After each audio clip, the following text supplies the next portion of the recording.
From WXOW, this is La Crosse's own News 19 10 p.m. report. I just get you all set for you. I was ready.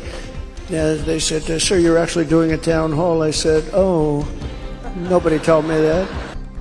Ready or not, former President Donald Trump heard some of your voices tonight in La Crosse as he hopes to gain your vote on November 5th.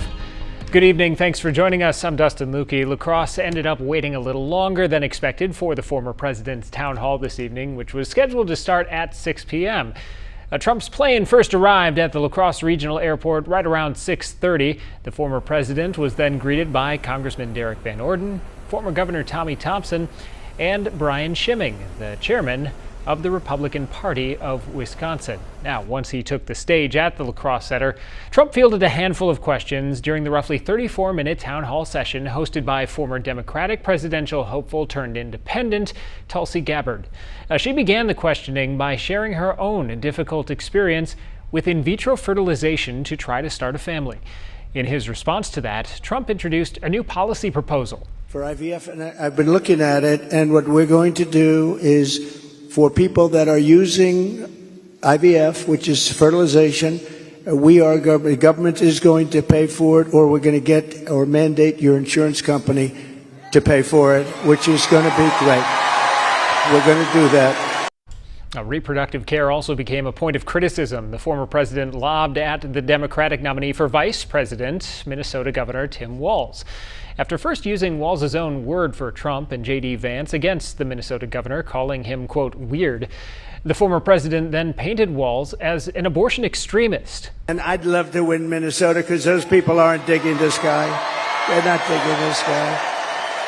But think of this. 6 states, Minnesota's one of them. If the baby is born, you're allowed to execute the baby after, think of that, after birth. In Minnesota, you're allowed to execute. Now, Minnesota state statute explicitly states, quote, an infant born alive shall be fully recognized as a human person and accorded immediate protection under law, end quote.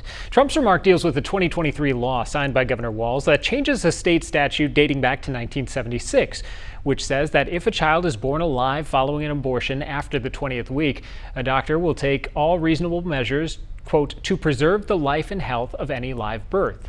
Now, the 2023 change signed by Walz removes the phrase beginning with preserves and replaces it with, quote, care for the infant who is born alive.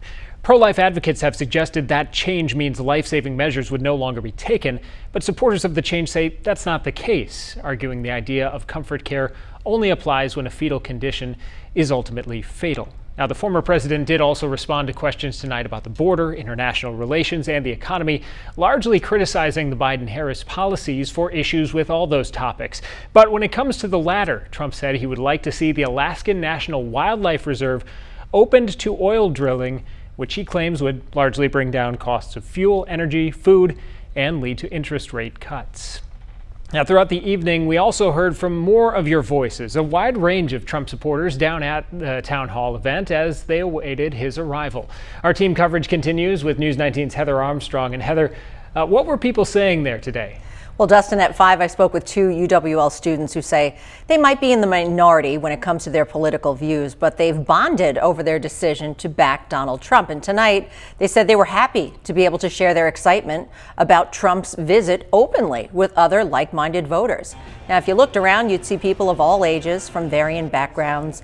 Some people came alone. Others brought the entire family.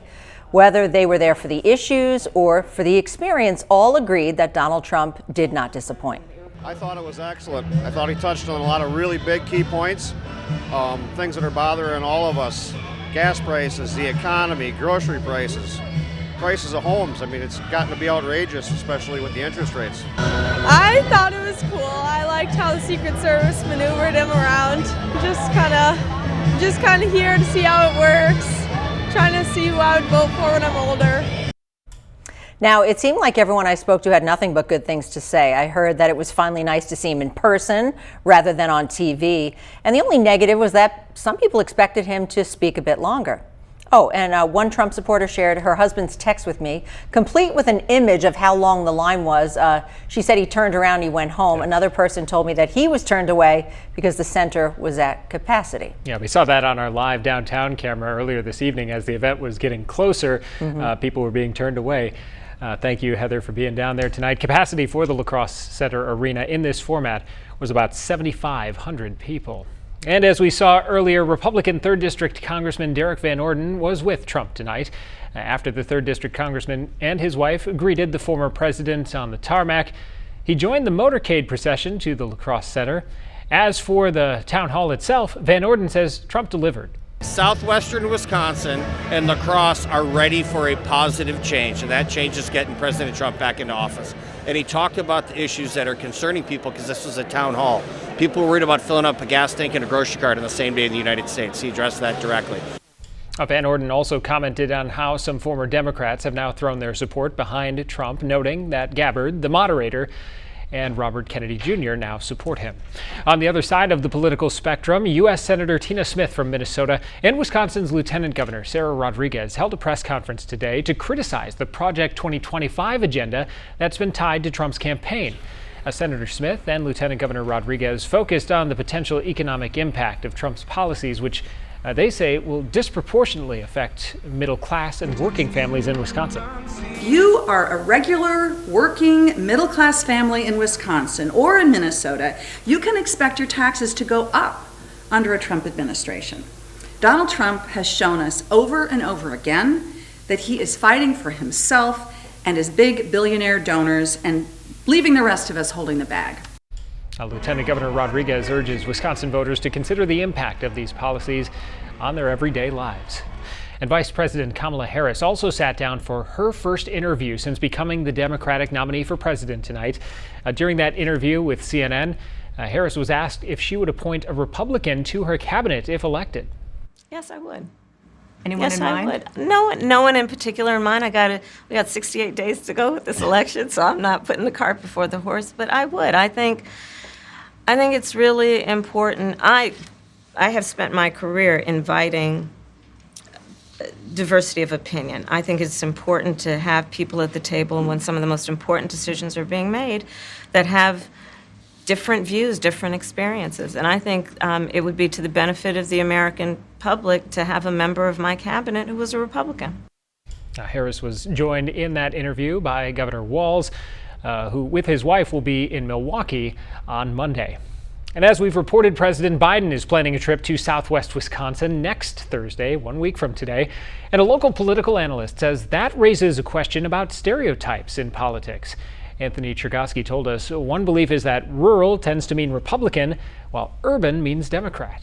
So many stereotypes in American politics nowadays. One stereotype is that rural means Republican and urban means Democrat, when in fact there are millions of Republicans in big cities, there are millions of Democrats in small towns. So it makes sense that Joe Biden would want to engage Democrats in small towns, just as Republicans may want to try to engage their supporters in larger cities like Madison and Milwaukee. Chergosky says the presidential race is essentially tied in Wisconsin, according to polls. And nationally, he says Harris does seem to have a bit of a lead right now. That means visits from the candidates, which Chergosky says are designed to fire up the party's core supporters, while reaching out to persuadable voters are likely to continue.